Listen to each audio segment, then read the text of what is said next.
How you doing, guys? We got another episode for the Desert Survival Series. In today's episode, we're going to talk about raising and feeding chickens in the desert using primarily indigenous materials that you will be able to source in the desert. At least if you're in the same desert as me, you'll find a lot of these local resources and foods available. And if not, chances are you'll probably be able to grow these things in the desert that you're in as well, because drought-tolerant plants seem to be able to spread throughout similar arid regions. They seem to do well.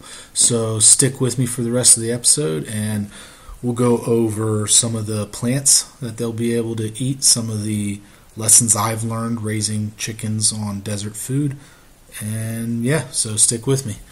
All right, so let's move on here. So we're going to go ahead and start off with Amaranth. Now, this plant right here is by far the best plant I've found that grows out in the desert.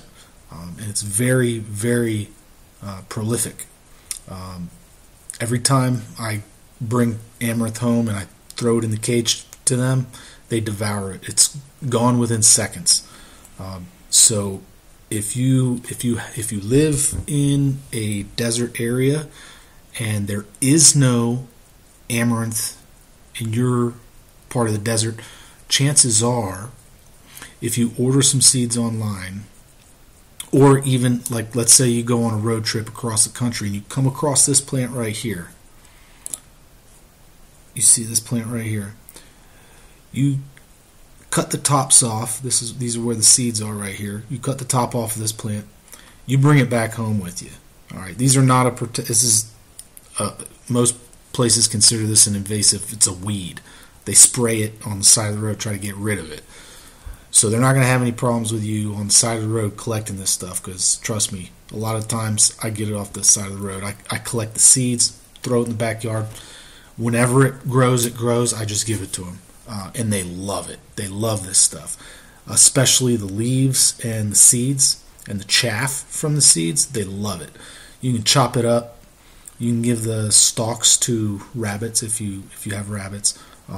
If you shred it up, they'll eat more of it so that it doesn't go to waste. But typically the chickens will stick with just the chaff up and the seeds up here and the leaves.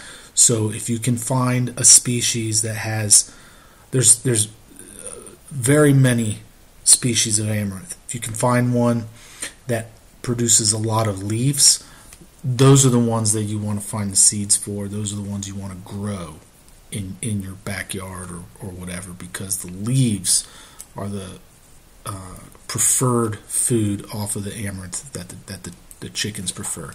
So you can just pull the whole thing up by the roots, just toss it right in the cage, and they love it. So moving on, any kind of grasses that you find, pull it up all the way to the roots. I found that my chickens love it. As soon as I throw it in, it's devoured within seconds. They love it. But this one you got to be careful of. They prefer, at least, you have a few different species of chickens, but I still have not found a chicken that likes to eat sorghum. They'll pick around it, but I tried one time, and you got to be careful with this. I grow sorghum in the backyard, and I use it for popcorn and cereal and stuff like that. But I pulled the whole plant up one time. I threw it in the cage. I thought, well, maybe when the seeds are young, they're not red yet. I thought maybe they'd eat the seeds, and they did. They ate the seeds before they turned red. Okay, but here's the problem. The next day, a couple of my chickens were really lethargic. They could barely stand up.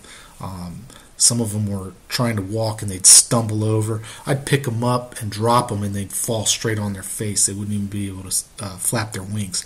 Come to find out, this sorghum plant, these leaves and the stalks, they have cyanide in them. So if you have sorghum growing in your region, don't feed it to them. Don't feed the whole plant to them, at least. But you can, before these seeds fully mature, cut the top off when they're still yellow or brown, and then toss it in the cage, and that should be fine. I've found that they prefer to eat it that way. But if you do throw the whole plant in there, they will eat it, and it could cause some serious harm to them. So just be careful with the sorghum. And if you don't have sorghum growing in your region, chances are it will grow. You can get sorghum seeds for relatively cheap. This right here is red Milo. You just throw it down on the ground, and next time it rains, some of them will probably sprout. So it does well in my area. I got it growing all over the place. So just something to think about there. Now, Palo Verde. This is the Palo Verde seed. You can identify it.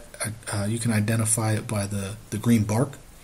The Palo Verde tree produces these yellow flowers that chickens like to eat, and it also produces these seeds. Now, hold on, not these seed spots that I'm covering.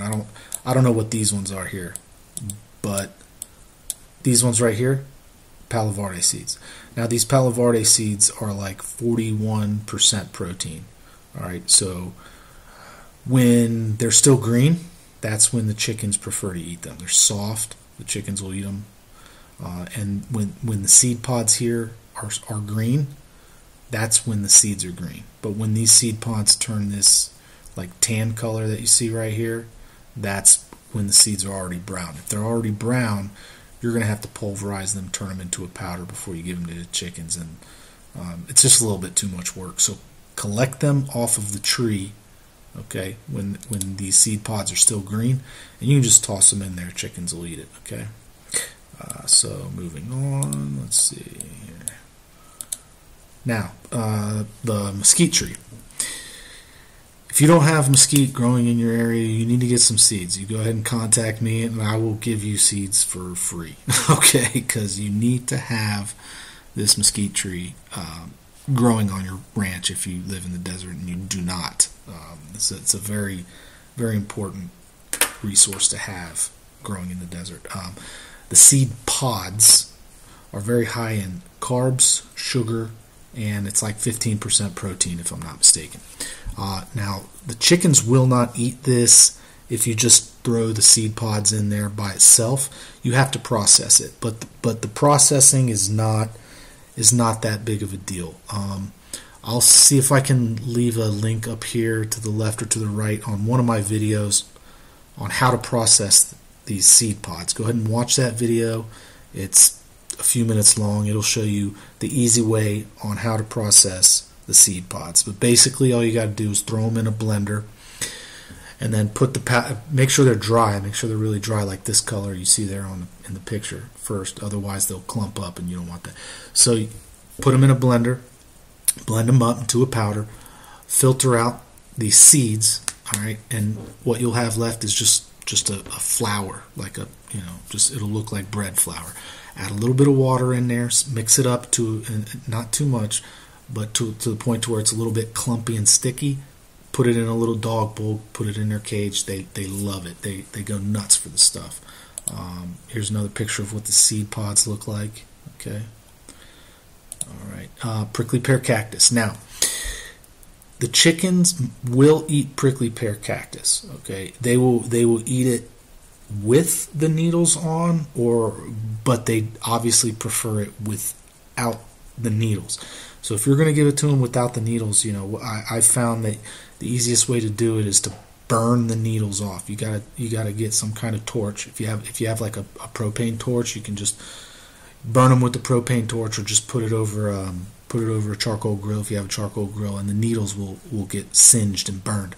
But then they will prefer to eat it if you split it down the long ways. Okay, you split it long, not split it this way, but split it down, and then open it up like that, so that because they prefer to eat the inside. They will eat the outside too, but you've got to start them young. When they're really young, that's when you got to start feeding them the prickly pear cactus, because when they get used to it when they're young, they don't even hesitate when they're older. You throw it in there when they're older, and they eat it right away. If you wait if you wait until they're a little bit older before you start giving it to them, then sometimes they won't even pick at it. So just be careful with that. Give it to them when they're young. Give them small pieces at first, so and when they're young, you make sure you cut it up in small sections so that they can get onto the inside, and they'll develop a taste for the outer skin as well. So this is another picture of prickly pear cactus. Purslane is another one. Make sure you learn how to identify purslane correctly, because there is another plant that the chickens do not like to eat called spurge, and it kind of looks similar. But once you learn how to identify purslane, you'll know the difference right away. So they really like to enjoy purslane. It's got a lot of vitamins and minerals in it. It's good for them. Now we're gonna and some other plants that grow out in the desert that they like to eat. Just basically any grass.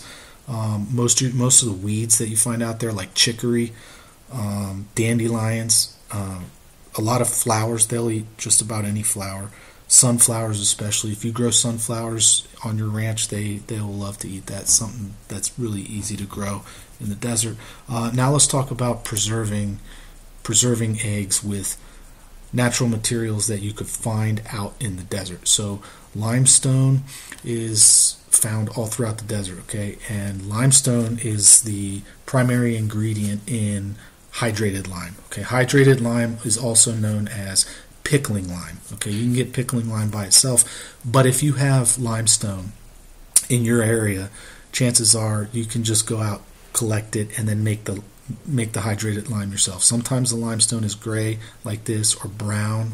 All right, so you go out and look for some of some stones that look like this here, and you're going to want to bring some vinegar or some kind of acid with you and do the acid test to figure out if it's actually limestone or not. And I'll briefly play this video for you real quick so you can see what the acid test looks like. So this is a limestone right here. You put one drop on it and you see how it fizzes up right there. That's how you can tell that it's limestone. Okay, so it's fairly straightforward. All right, now once you locate the limestone, you're going to want to turn it into hydrated lime. So basically, in order to turn it into hydrated lime, I made this little pictograph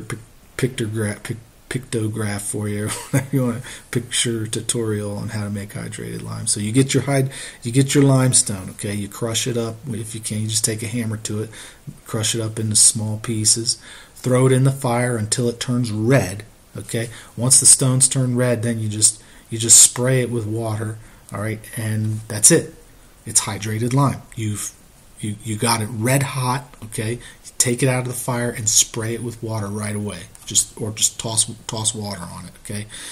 And that's hydrated lime. And then you're going to take that hydrated lime. Now I had to use really large text to kind of fill up the page for you here. So once you get your hydrated lime, this is the mixture that you use, okay? For every 1 gallon of water, you mix 4 ounces of hydrated lime by weight. Okay, preferably you want to do this in a glass jar. You mix it thoroughly, you add your eggs, and you're done. And that's how you go. That's how you go from small little chicken to a happy little chicken, raising them out in the desert. Okay. And that's how you preserve the eggs. So guys, thanks for watching this video. Go ahead, give it a thumbs up, comment, subscribe, share the video with your friends, and have a good one.